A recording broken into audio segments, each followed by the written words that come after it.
के वश में है भगवान। जब भगवान का इलाज डॉक्टर ने किया तो डॉक्टर ने तो भगवान का इलाज ना कर सके, पर भगवान ने उनकी बुद्धि का इलाज कर दिया।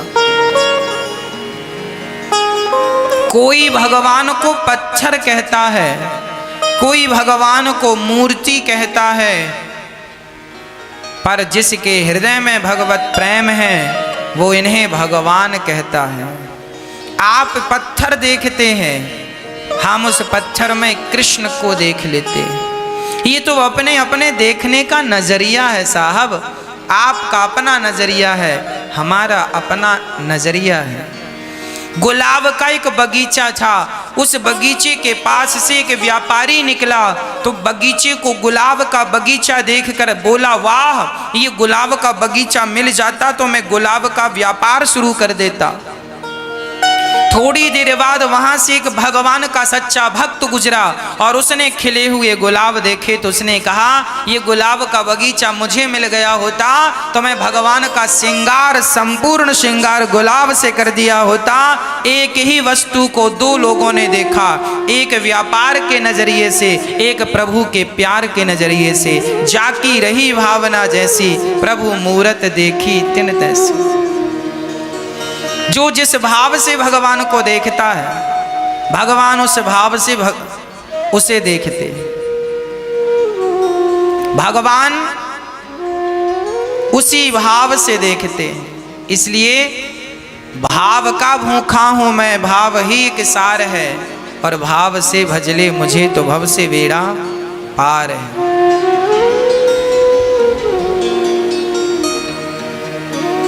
केवल भगवान के चरणों में प्रेम हो, केवल प्रेम, सिर्फ प्रेम, प्रेम। भगवान का उत्सव चल रहा था और भगवान को मारने के लिए कंस ने पूतना मौसी को भेज दिया।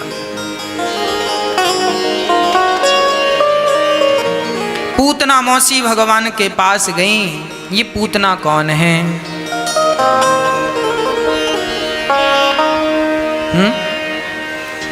पूतना लोकवालघिनी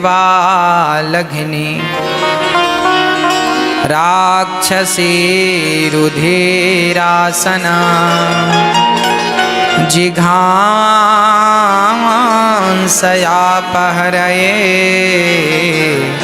स्तनं दत्त्वापसद्गतिम्। पूतना भगवान श्री कृष्ण को मारने के लिए गई।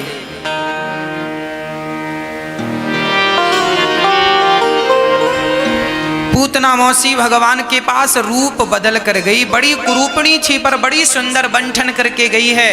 और भगवान श्री कृष्ण के पास जाकर भगवान उस समय माँ यशोदा का दूध पीकर पालने में बढ़िया से आनंद से खेल रहे थे कि पूतना मौसी गई। और पूतना जब गई तो भगवान ने पूतना को देखा और देखते ही श्याम सुंदर ने अपने नेत्र बंद कर लिए। किसी ने भगवान से कहा, प्रभु आपने पूतना को देखकर अपने नेत्र क्यों बंद कर लिए? भगवान ने कहा कि पूतना के अंदर कपट भरा है। बाहर से बड़ी सुंदर है पर अंदर से अपने स्तनों में पूतना जहर भर करके लाई है और जहर पिलाकर मारना चाहती है पूतना। भगवान कहते हैं पूतना का तन बड़ा सुंदर है, बहुत सुंदर है बाहर से, पर बाहर से जितनी सुंदर है भीतर से उतनी ही बुरी है।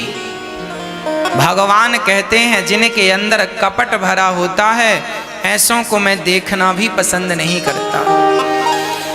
कुछ लोग होते हैं जो तन को सजाते हैं पर मन गंदा ही रहता है। इसलिए कहता हूँ श्रृंगार करना है तो तन का नहीं मन का श्रृंगार किया करो।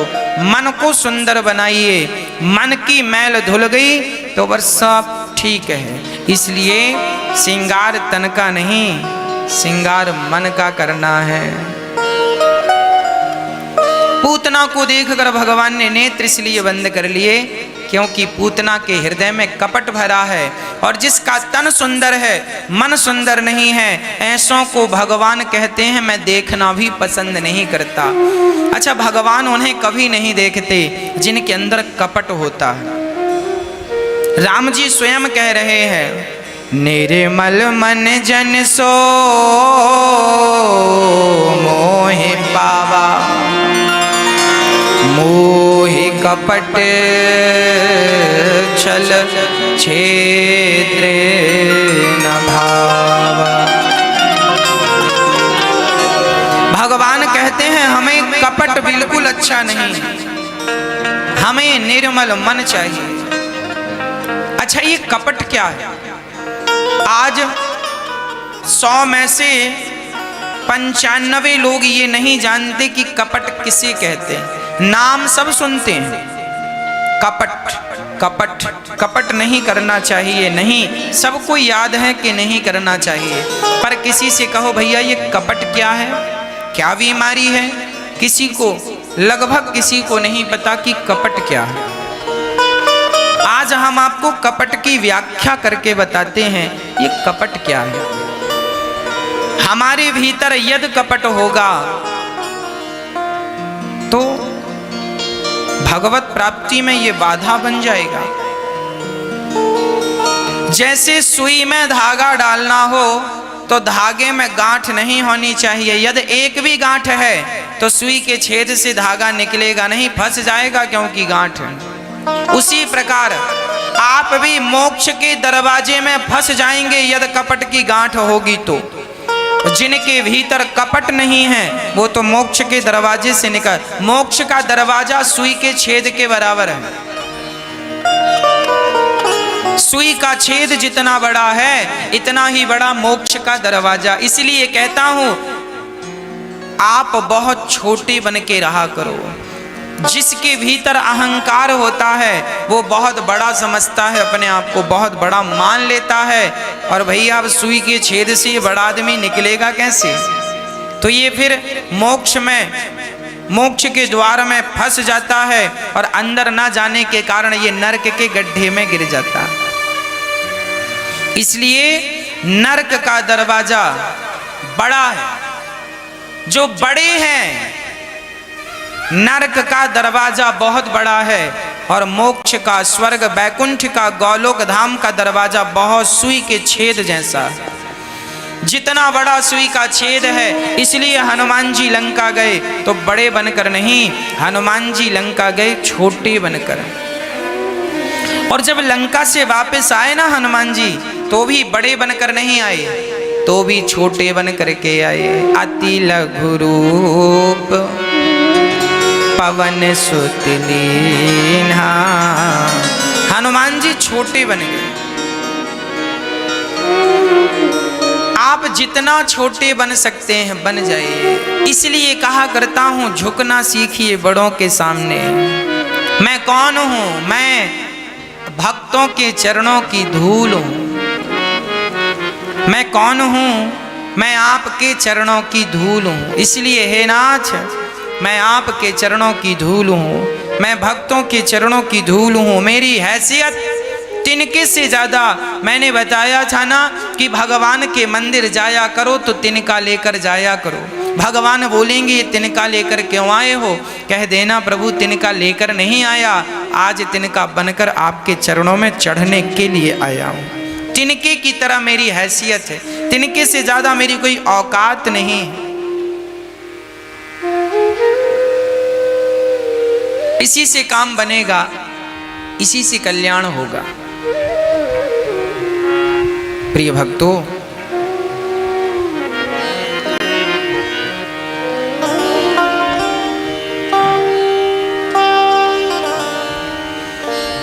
श्री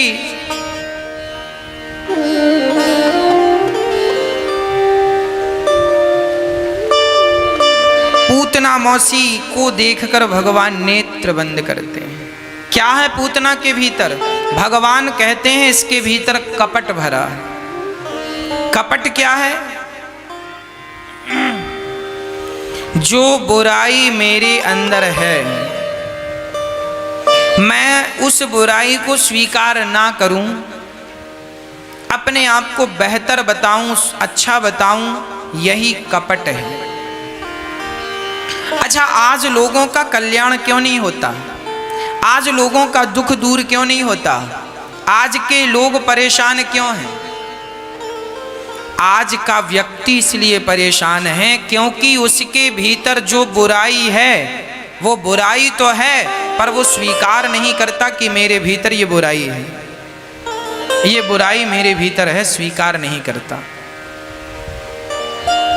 जैसे किसी के भीतर क्रोध है, अब मैं आपसे कहूं कि आप बहुत बड़े क्रोधी हैं तो आपको बुरा लग जाएगा, हमें क्रोधी कहते हैं, जबकि आपके अंदर क्रोध है पर आप अपने आप को क्रोधी कहलाना नहीं चाहते। आप लोभी हैं पर कोई आपको कह दे कि आप बहुत बड़े लोभी हैं तो आपको बुरा लग जाता है, जबकि आप रियल में अंदर से लोभी हैं पर कोई कहता है सो बुरा मान जाते हैं। मतलब लोभ अंदर तो है पर लोग हमें लोभी ना कहें, ऐसा हम अपने आप को पेश करते हैं, प्रस्तुत करते हैं, प्रेजेंट करते हैं। इसलिए आप जो हैं अंदर वही बाहर से रहें। आप कामी हैं, वासनाएं सबको सता रही हैं, पर कोई कह दे कि आप बहुत बड़े कामी हो, आप बुरा मान जाएंगे। आप कहेंगे हम तो बड़े ब्रह्मचारी हैं, बड़े जितेंद्रिय हैं। आपके अंदर जो भी बुराइयां हैं आप उन बुराइयों को स्वीकार नहीं करते। भगवान ये थोड़ी कहते हैं कि तुम काम क्रोध लोभ मिटा दो। ये बताओ, काम क्रोध लोभ मोह आज तक किसी से मिटे कि हमसे और तुमसे मिट जाएंगे? काम क्रोध लोभ मोह ये किसी के मिटाने से मिटते नहीं। फिर क्या करें? बोले ये सब अंदर रहेंगे, बस इन्हें स्वीकार करते। हे नाथ, हे श्याम सुंदर, मैं बहुत लोभी हूं, मुझे स्वीकार कर लीजिएगा। मैं बहुत कामी हूं, मैं बहुत लोभी हूं, बहुत अहंकारी हूं। एक बुराई होए सो मैं गिनाऊं, मुझ में तो लाख बुराइयां भरी पड़ी हैं। जब सूरदास जी से पूछा गया कि सूरदास जी आप कैसे हैं, तो सूरदास जी अपना परिचय देते हैं।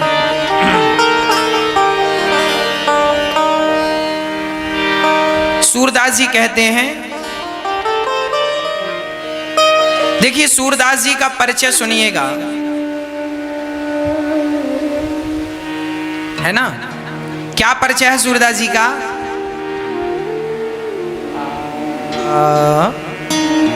सूरदास जी का परिचय है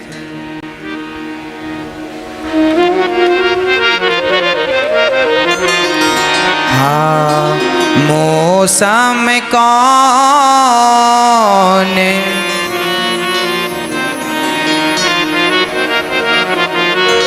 मौसम कौन कुटिल खल कामी, मौसम कौन कुटिल खल कामी।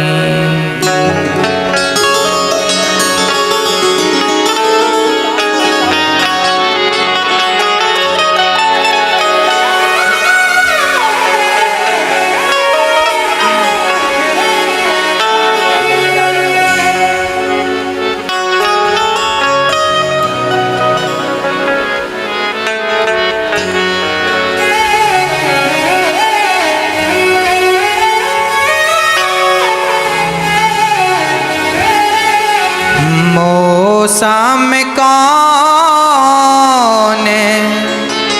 कुटिल खल कामी, जेहि तन दियो ताहि बिसरायो, जेहि तन दियो ताहि बिसरायो ऐसो नमक हरामी। कबीर सूरदास जी लिख रहे हैं, जेहि तन दियो ताहि बिसरायो ऐसो नमक हरामी। मैं कौन हूँ? नमक हरामी हूँ। मैं नमक हरामी क्यों? क्योंकि जिस परमात्मा ने यह शरीर दिया मैंने उसे ही विसार दिया, मैं उसे ही भूल गया, इसलिए मैं नमक हरामी हूँ।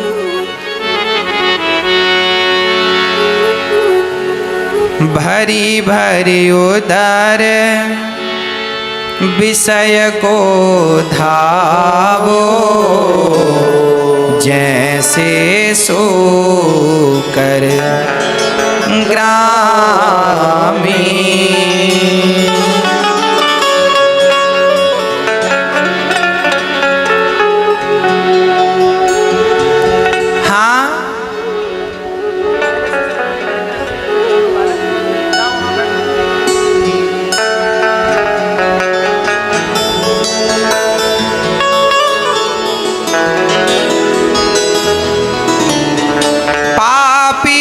कौन बड़ो है मोते सब पतितन में नामी।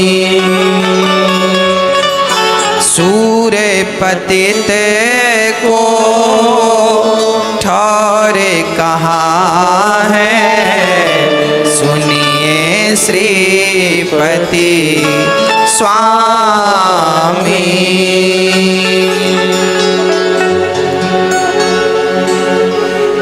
जेहि तन दियो ताहि बिसरायो ऐसो नमक हरामी।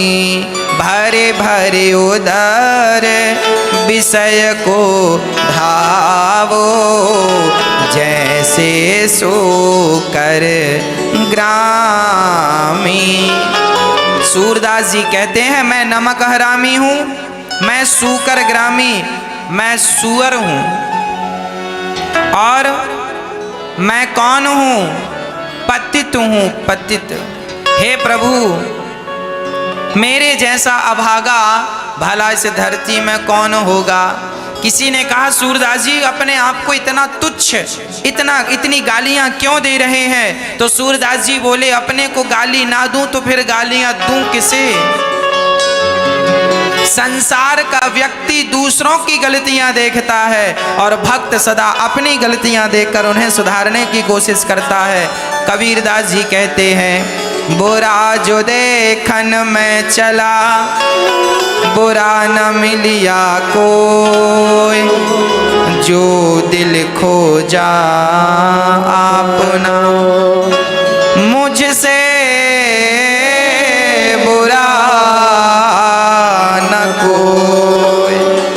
सबसे बुरा कोई है तो सिर्फ मैं बुरा हूँ, मैं बुरा हूँ, मेरे जैसा बुरा कोई नहीं है। इसलिए भलाई देखनी है, अच्छे हैं तो भगवान और बुरा हूं तो मैं। और हम लोगों की गलतियां क्या हैं? हम लोग पड़ोसियों को बुरा कहे, तुम बुरे हो, तुम बुरे हो, तुम। एक व्यक्ति अपने आप को कभी बुरा नहीं कहता। और सूरदास जी कह रहे हैं मैं नमक हरामी हूं। अपने सूरदास जी, वो सूरदास जी जब पद गाते थे ना तो स्वयं भगवान उनके पद सुनते थे, सामने बैठकर सुनते थे। जिनके सामने भगवान बैठते थे, जिनके साथ भगवान बात करते थे, वो सूरदास जी कहते हैं कि मैं नमक हरामी हूं। जो सूरदास जी दिन रात भगवान को भजते थे, वो सूरदास जी कहते हैं कि मैं भगवान को भूल गया, मैं भूल गया भगवान को। इसलिए कहता हूँ हम किसी की बुराई ना देखें, हम किसी को बुरा ना ठहराएं, हम सिर्फ अपने को बुरा कहें। हम अपने को जो कहना है कहें और अपनी गलतियों को स्वीकार करें। हम बुरे हैं पर हम अपनी गलतियां स्वीकार नहीं करते, इसी को कहते हैं कपट। हम कपटी हैं, क्यों? क्योंकि हम अपनी गलतियां स्वीकार नहीं करते और सुधार नहीं करते, इसलिए हम कपटी हैं। हमारे अंदर काम भरा पड़ा है परंतु हम स्वीकार नहीं करते। हमारे अंदर लोभ भरा पड़ा है पर हम दुनिया से ये नहीं कहलाना चाहते कि हम लोभी हैं। है सारी बुराइयां हम में, इसलिए कहा करता हूं कि आप किसी से ना कहो पर भगवान से जरूर कहा करो कि हे नाथ, मैं कामी हूं, मुझे स्वीकार कर लो। हे प्रभु, मैं क्रोधी हूं, मुझे स्वीकार कर लो। जैसा हूं बस आपका हूं, आपकी शरण में हूं। पूतना मौसी भगवान के पास गई, कपट था, भगवान ने देखा नहीं, पूतना को उठाया, पूतना ने श्याम सुंदर को उठाया, दूध पिलाया और दूध पिलाकर भगवान श्री कृष्ण को मारना, अपने स्तनों में जहर भर के लाई, मारना चाहती है पर भगवान ने पूतना का दूध पी लिया, जहर पी लिया। अब पूतना के प्राण बचे तो भगवान प्राण पीने लगे। पूतना चिल्लाई, बालक छोड़ दो, छोड़ दो, छोड़ दो। भगवान ने कहा, मौसी जी हम जल्दी से पकड़ते नहीं हैं और पकड़ते हैं तो फिर कभी छोड़ते नहीं हैं। पूतना लोक बालघिनी राक्षसी रुधिरासना, जिघांसयापहरये स्तनं दत्त्वाप सद्गतिम्। पूतना को भगवान ने वो गति दी जो गति माँ यशोदा, माँ कौशल्या को मिलनी चाहिए थी। भगवान बड़े दयालु हैं, न जाने कौन से गुण पर दयानिधि रीझ जाते हैं। न जाने कौन से गुण पर दयानिधि रीझ जाते हैं। न जाने कौन से गुण पर दया निधि रीझ जाते हैं। न जाने कौन से गुण पर दया निधि रीझ जाते हैं। न जाने कौन से गुण पर दया निधि रीझ जाते हैं।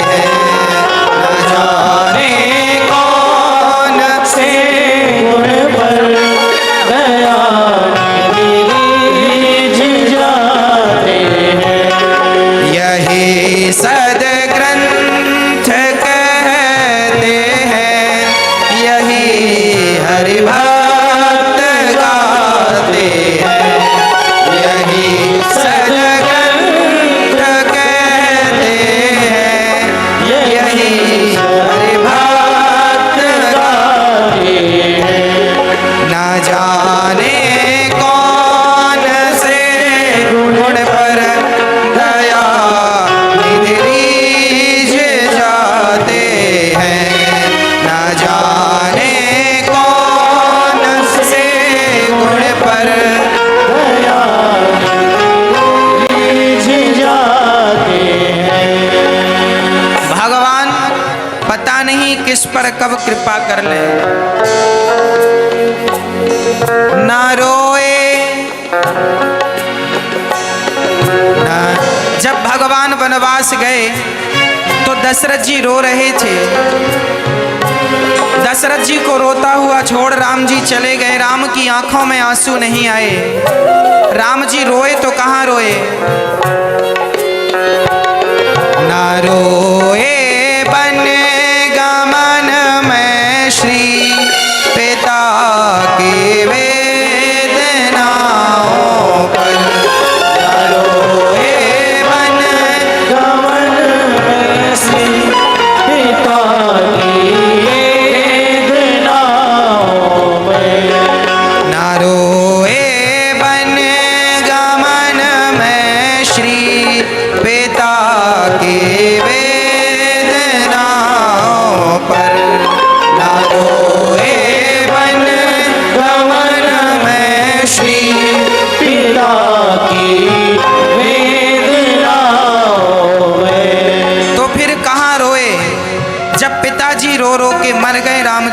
रोए। तो राम जी कहाँ वनवास में राम जी सबसे ज्यादा कब और कहाँ रोए हैं, जरा सुनिएगा। उठा कर गीध को निज गोद में आंसू बहाते हैं। उठा कर गीध को निज गोद में आंसू बहाते हैं। ना जाने कौन से गुण पर दया गिरिज जाते हैं। ना जाने कौन से गुण पर दया गिरिज जाते हैं। दया निधि रीझ जाते हैं। दया निधि रीझ जाते हैं।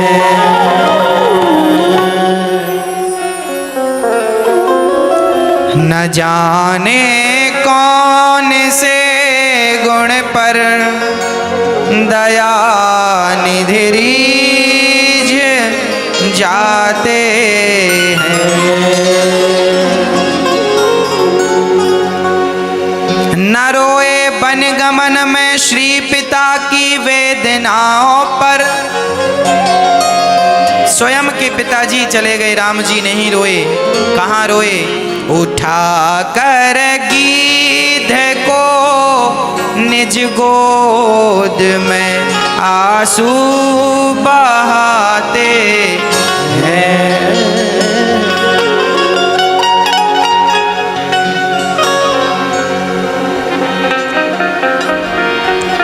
अब श्री भगवान पूतना का उद्धार करते हैं और पूतना जैसी राक्षसी का भगवान वह उनकी वह गति करते हैं जो माँ कौशल्या, माँ देवकी, माँ यशोदा की गति होनी चाहिए।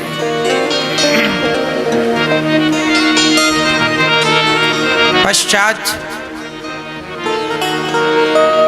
भगवान नंद बाबा जब आए, पूतना के शरीर की चिता बनाई और पूतना के शरीर में आग लगाई।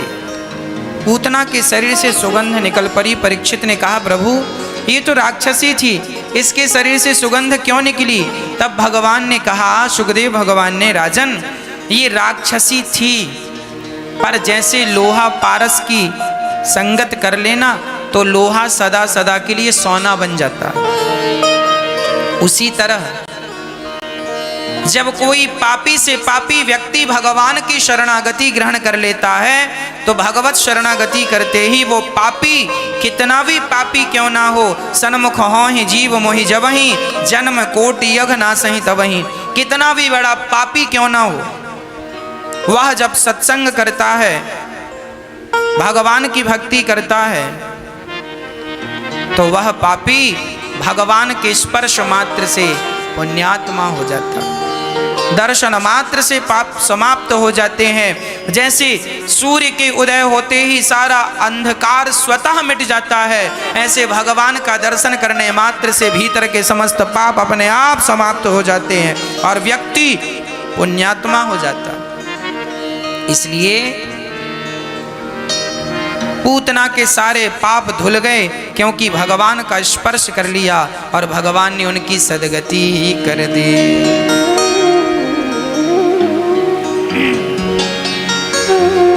इसके बाद भगवान करवट बदलते हैं तो भगवान को मारने शकटासुर आता है। छकड़े पे आकर बैठ गया, भगवान ने शकटासुर का उद्धार कर दिया। उसके पश्चात भगवान को मारने तृणावर्त आया, भगवान ने तृणावर्त का उद्धार किया। गर्गाचार्य जी आए, भगवान का नामकरण संस्कार करते। भगवान के संस्कार हो रहा है, नामकरण संस्कार। हमारे सनातन धर्म में संस्कारों की बड़ी जरूरत रही है, संस्कारों का बड़ा विधान रहा है। बिना संस्कार के व्यक्ति वैसे ही है जैसे बिना नाक की स्त्री है, सुंदर तो है पर नाक कटी है। उसी प्रकार संस्कार के बिना हमारी नाक मानो नाक कटी है। इसलिए बच्चों को पैसा दो ना दो, संस्कार जरूर दो। यदि संस्कार दिया है आपने तो आप सदा सुखी रहेंगे, और केवल पैसा बांटा है बच्चों को तो आप जीवन भर दुखी रहेंगे। इसलिए जितना अधिक हो सके अपने बच्चों को संस्कार देने की कोशिश किया करिए। धन दौलत देकर के उन्हें बिगाड़िए मत। अरे धन बच्चों को देने के लिए नहीं होता, धन तो जैसे आपने अपनी मेहनत करके धन इकट्ठा किया है, आपके बच्चों को इतना योग्य बनाओ कि वो भी धन इकट्ठा करें। आप अपने धन का तो धर्म करो, धन वही सफल है जो धर्म से जुड़ता है। धन वही सार्थक है जो धर्म से जुड़े। आप तो जोड़ते हैं धन, काहे के लिए जोड़ रहे हो? बच्चों के लिए। क्यों कमा रहे हो? क्यों? तुम्हारे बच्चे कमा के खा भी नहीं सकते? बच्चों को गीदड़ क्यों बना रहे हो? शेर बनाओ, शेर। जैसे शेर अपना शिकार जंगल में खुद ढूंढता है, ये तो गीदड़ लोग होते हैं जो दूसरों के शिकार पे मुंह मारते रहते हैं। शेर अपना शिकार खुद करता है। उसी प्रकार वह बेटा जो खुद कमा कर खाए, स्वयं अपने परिवार का पालन करे, पेट भरे और भगवान की सेवा करे, दान पुण्य भी करे, वह बेटा बढ़िया है। और जो पिता के टुकड़ों पे पलता रहे वो बेटा कोई बेटा है? इसलिए बच्चों को इतना योग्य बनाओ, इतना योग्य बनाओ कि वो पिता के टुकड़ों पर ना पलें। आप स्वयं अगर निर्भर बनोगे, दूसरों पर गिड़गिड़ाओगे तो अपना मान भी सम्मान भी सब कुछ गवाओगे। इसलिए खड़े हो शान से तन कर यही शोभा मनुष्य तन की, स्वयं सींचो हरिक डाली खुशी जीवन के मधुवन की। खुद आत्मनिर्भर बनो, सेल्फ बनो, खुद कमाइए, बच्चों को योग्य बनाओ। आजकल के पढ़े लिखे बच्चे अकर्मण्य होकर घर में बैठे हैं। भाई अभी तो ठीक है, लॉकडाउन है तो घर पे ही बैठो, पर जब ठीक हो जाए तब तो कुछ काम करो, तब तो दो पैसे कमाओ। तो उनको लगता है पिता के पास प्रॉपर्टी है, कमाने की क्या जरूरत है। और बाप भी, बेटा घर में बैठा जवान और बूढ़ा बाप मरता है, काम करता है। बेटे को भी लगता अच्छा है बाप काम कर रहा है, हमें खटिया पे बैठे बैठे मिल रहा है। जब फ्री में मिले, फोकट में मिले तो मेहनत कौन करे भाई? ये अक्ल तो बूढ़ों को होनी चाहिए। अब बच्चे सयाने हो गए हैं, समझदार, उन्हें काम कब सौंपोगे? ज्यादा लाड़ करोगे, ज्यादा प्यार करोगे, ज्यादा सुख दोगे, बिगड़ जाएंगे। ना घर के रहेंगे ना घाट के रहेंगे। पालयेत पंचवर्षाणि, 5 वर्ष तक बच्चों से लाड़ करो, प्यार करो।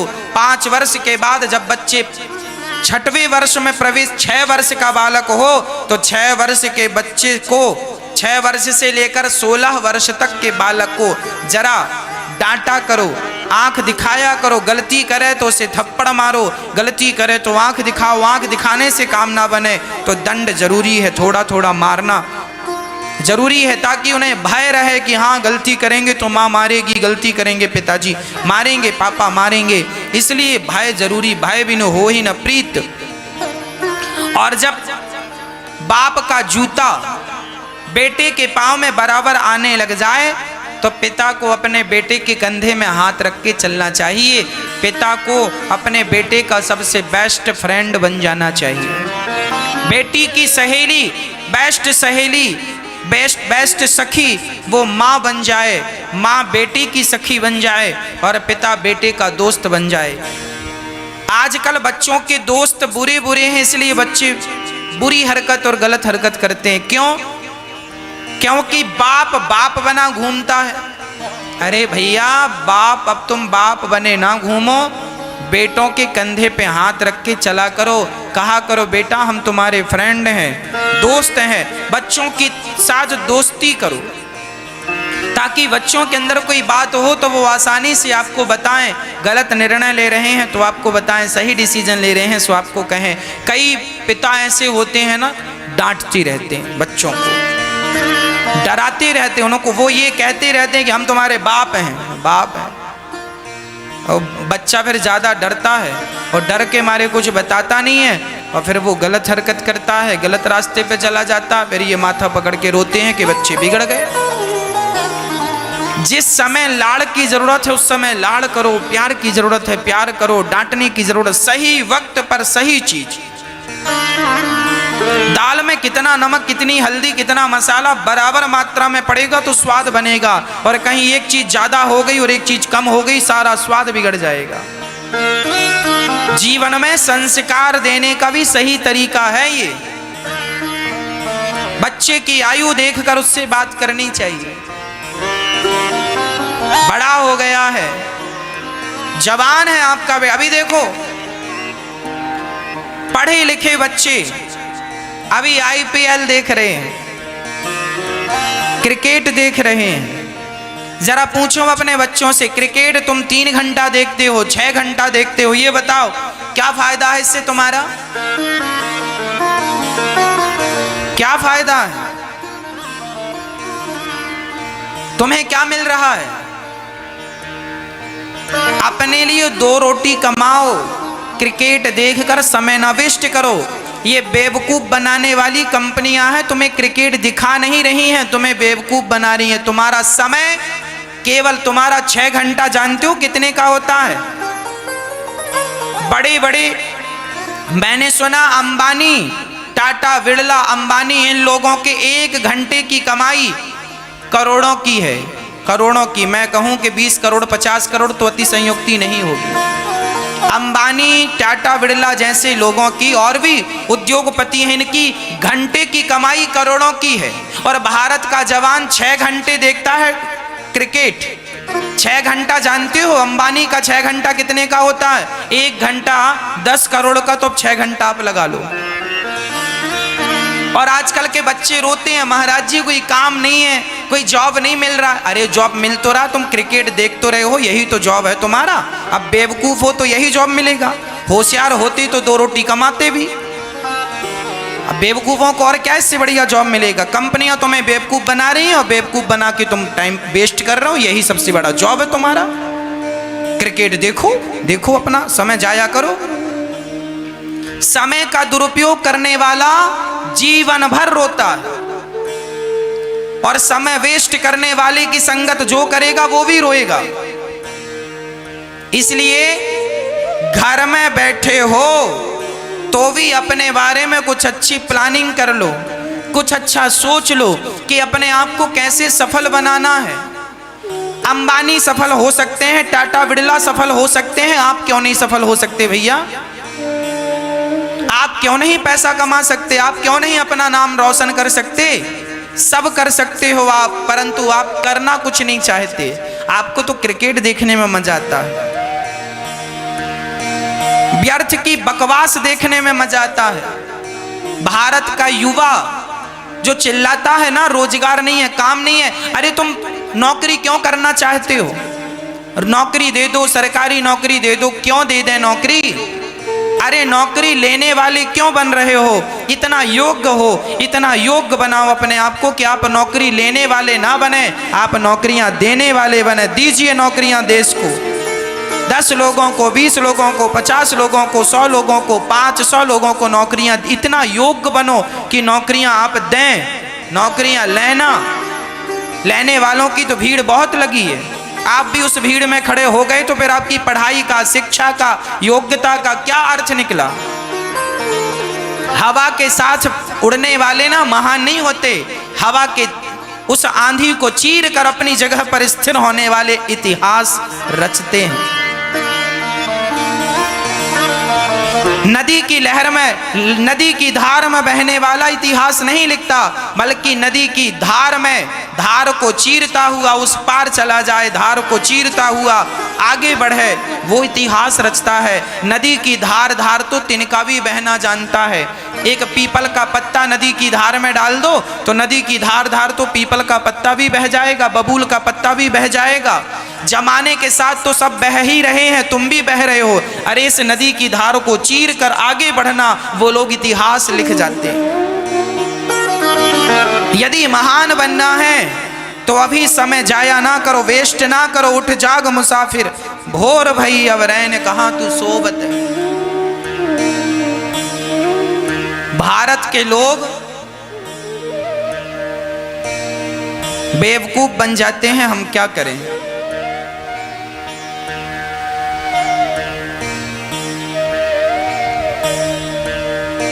लोग कहते हैं आपका बेटा, एक मैया मेरे से बोली, महाराज जी मेरा बेटा कहता है कि महाराज जी बेवकूफ बना रहे हैं कथा सुनाकर। हमने कहा कह दो अपने युवा भाई बहनों से, जवानों से, बेवकूफ हम नहीं बना रहे हैं, हम तो आपकी आंखें खोलने बैठे हैं। बेवकूफ क्रिकेट खिलाने वाली कंपनियां आपको क्रिकेट दिखाकर बेवकूफ बना रही हैं। गंदी गंदी पिक्चर, मूवी आज टीवी पर रिलीज हो रही हैं। ऐसी ऐसी गंदी पिक्चर आती हैं कि बाप अपनी बेटी के साथ भी वो पिक्चर ना देख सके। इतनी लज्जा आती है पिक्चरों में, इतनी अश्लीलता होती है। ये जो लोग अश्लीलता फैला रहे हैं पिक्चर दिखा दिखा कर, क्या ये आपको बेवकूफ नहीं बना रहे हैं? जो लोग आपका समय वेस्ट कर रहे हैं, क्या ये लोग बेवकूफ नहीं बना रहे हैं? अरे हम तो केवल आपसे यही कहते हैं कि अपने आप को सफल बनाओ, अपनी माँ की और अपने पिता की सेवा करो, अपने परिवार का बहुत ख्याल रखो और अपने परिवार के साथ साथ भगवान का चिंतन करो। हम तो ये समझाते हैं, यदि हमारी ये बात तुम्हें बेवकूफ़ बनाने जैसी लगती है तो फिर हम क्या करें। जब मलेरिया बिगड़ता है ना तो फिर दाल रोटी कड़वी लगने लगती है। दाल रोटी कड़वी लगती है इसका अर्थ ये नहीं कि दाल रोटी कड़वी है, बल्कि तुम्हारे अंदर मलेरिया हो गया है, इसलिए कड़वाहट मुंह पर है। जब तुम्हें गुरुजनों की बातें बुरी लगें और संसार की तुच्छ सी बातें अच्छी लगें, समझ लेना कि तुम्हें भयंकर बीमारी हो गई है। जल्दी से इलाज कर लो, नहीं तो सर्वनाश हो जाएगा। दुर्योधन को भी बीमारी लग गई थी, जुआ खेलने की बीमारी, झूठ बोलने की बीमारी। महाभारत में दो लोग हैं, एक है अर्जुन, एक है दुर्योधन। इन दोनों के पीछे कौन खड़ा है जरा देखना। दुर्योधन के सलाहकार शकुनी है और अर्जुन के सलाहकार भगवान श्री कृष्ण है। आप महान तब बनेंगे जब आपके सलाहकार कृष्ण जैसे होंगे, और आपका सर्वनाश तब हो जाएगा जब आपके सलाहकार मामा शकुनी जैसे होंगे। शकुनी जैसों से सलाह लोगे तो परिणाम सामने। इसलिए हमारा युवा जागे, उठो, सफल बनाओ अपने आप को। हमारे देश को आप युवाओं की जरूरत है।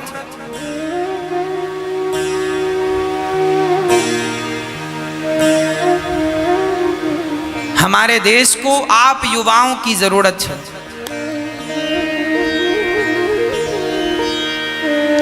कुछ करो अपने देश के लिए, कुछ सोचो अपने देश के लिए।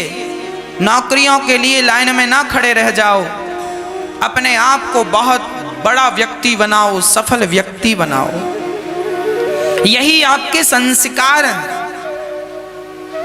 पर क्या बताएं हम, आज लोग, एक पिता जब अपनी बेटी का विवाह करता है ना, तो वो अपनी बेटी का विवाह करता है, बढ़िया से बढ़िया लड़का ढूंढता है। एक लड़का मंडप के नीचे बोला, मुझे तो 4 चक्के की गाड़ी चाहिए। लड़की के पिता ने कहा, मेरी औकात नहीं है कि मैं आपको दहेज में गाड़ी दे सकूं, आपने तो पहले कहा नहीं था। लड़का मचल गया, बोले मुझे तो गाड़ी चाहिए। अब लड़की का बाप, देखो ये पढ़ा लिखा बच्चा है, पढ़ा लिखा है, तो मंडप के नीचे कहता है मुझे 4 चक्के की गाड़ी चाहिए, 4 व्हीलर चाहिए। लड़की का पिता गरीब था, बेटी बदनामी ना हो बारात लौट कर चली जाएगी तो कौन मेरी बेटी से विवाह करेगा। इस डर से उस बाप ने अपना घर बेच दिया और पैसा लेकर गाड़ी लेने गया। गाड़ी लाई और बेटी को गाड़ी दी। दामाद से कहा ये रही चाबी, ये रही गाड़ी, आप मेरी बेटी को सुखी रखिएगा बस। लड़की को लेकर चला गया, विदा हो गई। एक दिन उस स्त्री का, वो लड़की का पति बोला चलो आज तुम्हें घुमा कर लाते हैं। गाड़ी पे बिठाया, चली गाड़ी। बड़ी तेज गाड़ी चला रहा था। पत्नी बार बार बोली धीरे चलो धीरे चलो, पर वो दहेज की गाड़ी है ना, फास्ट ही चलती है। फोकट में जो चीज मिल जाती है ना उसकी कोई इज्जत नहीं होती। हाँ, चला आगे एक अपाहिज आदमी, लंगड़ा आदमी वैसाखी लेके सड़क पार कर रहा था। पास में मंदिर था, मंदिर की तरफ जा रहा था। भिखारी था पैसे से। साहब गाड़ी बड़ी स्पीड पे चला रहे थे। सामने भिखारी आ गया, ब्रेक में पांव रखा, घिसटती हुई गाड़ी खड़ी हो गई। गाड़ी से उतरकर साहब ने बड़ा चिल्लाना, ए भाई अंधा है क्या, और ये भीख मांगते रहते हो, कमा कर खा नहीं सकते? जब देखो तब भीख मांगना शुरू, भीख मांगना शुरू, कमा कर खाते क्यों नहीं हो? तब वो लड़की निकल कर आई, 100 का नोट निकाला, भिखारी की झोली में डाला। बाबा क्षमा करना। पति बिगड़ गया, क्या जरूरत थी भिखारी को 100 रुपए देने की? अभी इसके कारण एक्सीडेंट हो जाता। ये कमा कर क्यों नहीं खाते, जब देखो भीख मांगते रहते हैं। तब लड़की ने मुस्कुराते हुए कहा ये अपाहिज है, इसका पांव टूट गया है। अरे भीख मांगना इसकी मजबूरी है, पर आपके तो दोनों पांव सलामत हैं। फिर भी आपने मंडप के नीचे मेरे पिता से भीख मांगी कि मुझे 4 चक्के की गाड़ी दीजिए। क्या ये भीख मांगना नहीं था? क्या इन्हें ही भिखारी कहा जाता है जो मंदिर के सामने बैठे रहते हैं, जो दहेज मांगते हैं? क्या ये भिखारी नहीं है? जो दहेज मांगते हैं ये भिखारी नहीं है, ये भिखमंगे हैं। इसलिए मेरी प्रार्थना है हर माँ बाप से, अपने बच्चों को इतना योग्य बना देना कि उन्हें किसी के सामने हाथ फैलाने की जरूरत ना पड़े। इतना योग्य बना देना कि पिता की संपत्ति की भी वो परवाह ना करें। हमारे शास्त्र कहते हैं उत्तमम स्वाजितम वित्तम मध्यमम पितुरर्जितम मध्यमम भ्रातृ वित्तम च स्त्री वित्तम अधमाधमम। खुद की कमाई हुई संपत्ति सबसे उत्तम, जो आप अपनी मेहनत से कमाते हैं ना वो सबसे उत्तम है। और जो पिता की संपत्ति लेता है वो मध्यम, दूसरे नंबर की। इसलिए तुम्हारी संपत्ति है, बेटों को योग्य बना दो, थोड़ी बहुत संपत्ति दे दो ताकि वो चल पड़े अपने सही रास्ते पर, कमाने के रास्ते पर। और अपनी बची हुई संपत्ति दान पुण्य करो। अपने हाथ से दान करोगे तो वो संपत्ति आपके काम आएगी परलोक में। जैसे यहाँ पैसा हम जमा करते हैं बैंक में, तो अमेरिका में कोई आपका बंदा बैठा है तो भारत में आप जमा करोगे पैसा, अमेरिका उसके पास अपने आप पहुंच जाएगा। उसी प्रकार जब पुण्य की बैंक में आप पैसा जमा करते हैं, धर्म की बैंक में पैसा जमा करते हैं, तो आपके मरने के बाद वही धर्म में खर्च किया हुआ पैसा आपको प्राप्त होता। इसलिए परोपकार करना चाहिए। अपने हाथ से सारी संपत्ति उठाकर लोग माँ बाप बच्चे को दे, बेटा तुम रख लो, तुम रखो। क्यों? तुम्हारा बेटा गीदड़ है क्या? खुद कमा के खा भी नहीं सकता?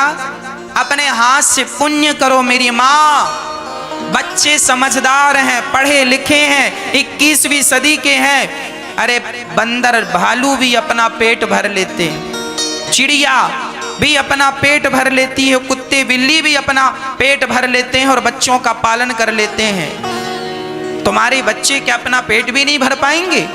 पशु होकर पशु पक्षी अपना पेट भर लेते हैं, तुम इंसान होकर अपना पेट नहीं भर पाए, तो इससे बड़ा दुर्भाग्य क्या है? आज इंसानों की हालत ना पशु और पक्षियों से भी गई गुजरी है।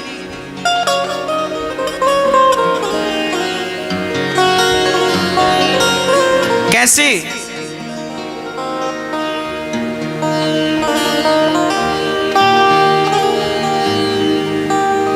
ऐसी है कि देखो अपना पेट सब भर लेते हैं और आप अपने आप को इतना मजबूत तो कर ही लो कि अपना पेट और अपने बच्चों का पेट तो भर लो,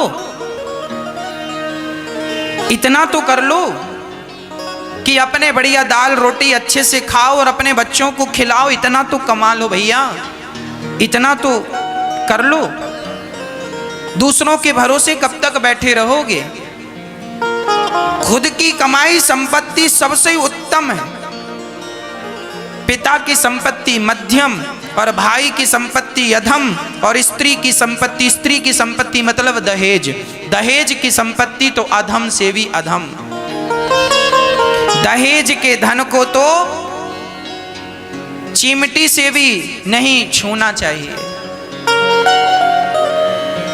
आप स्वाभिमानी बने, अभिमानी ना बने, स्वाभिमानी बने। स्वाभिमानी वो है जो किसी के सामने हाथ ना फैलाए। दहेज नहीं चाहिए, आनंद से मैं अपनी कमाई से अपने परिवार का पालन करूंगा। मुझे भगवान पर पूरा भरोसा है कि वो मुझे भूखा नहीं मरने देंगे। आज छोटी छोटी बातें लोगों को समझानी पड़ती हैं। भगवान श्री कृष्ण का नामकरण संस्कार, आप भी अपने बच्चों को अच्छे संस्कार दीजिएगा। अपना धन धर्म से जोड़िए और अपने बच्चों को योग्यता दीजिए, संस्कार दीजिए। भगवान श्री कृष्ण का नाम गर्गाचार्य जी ने रखा, अयम ही रोहिणी पुत्रो रमयन् सुहृदयो गुणैः आख्यायास्ते राम इति बलाधिक्यात् बलं विदुः। रोहिणी ये जो आपका बेटा है, यशोदा की गोद में इनका नाम होगा राम, पर बल अधिक होने से लोग कहेंगे बलराम। देखिए संस्कार क्या चीज है। मुझे मेरे माता पिता ने संस्कार दिया, मुझे मेरे गुरुजनों ने, मेरी संगति ने संस्कार दिया कि आज मैं बूढ़ी माताओं की सेवा करता हूं। आज मुझे एक मैया ने बताया कि गुरुजी मेरे घर में इतनी संपन्नता है कि मैं आपसे क्या बताऊं। मेरे घर में 4 नौकर लगे हैं। मेरा बेटा बिस्तर से उठता है तो बिस्तर का चादर भी ठीक करने नौकर आता है। मेरा बेटा नहाकर कपड़े उतारता है तो कपड़े धुलने भी नौकर आता है। मेरे घर में इतनी संपन्नता है, बड़ी कोठी बड़ा घर बना है, पैसे की कोई कमी नहीं है, पर मेरे बेटे इतने संपन्न होकर भी मुझे 2 वक्त की रोटी ना दे पाए। वो माँ गौरी गोपाल वृद्धाश्रम में रहती है,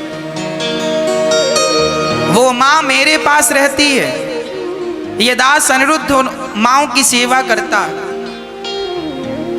इतनी संपत्ति आज आपने जोड़ ली है, जरा बताओ इस संपत्ति का संस्कार के बिना करोगे क्या? अरे संस्कार होते तो अपनी माँ को घर से क्यों निकालते? संपत्ति तो पाली पर संस्कार ना पाने के कारण इन्हें समझ नहीं आता। ये अपना लोक और परलोक दोनों ही बिगाड़ रहे हैं। इसलिए कहता हूं वही शिक्षा अच्छी है जो शिक्षा आपको सेवा से जोड़ दे। हनुमान जी कितने पढ़े लिखे थे। हनुमान जी सूर्य भगवान के गुरु थे, अष्ट सिद्धि नव निधि के दाता। हनुमान जी के पास सारी सिद्धियां थी, सारी विद्या, ज्ञानी नामाग्र गण्यम। हनुमान जी सबसे बड़े ज्ञानी थे। हनुमान जी के पास कैसे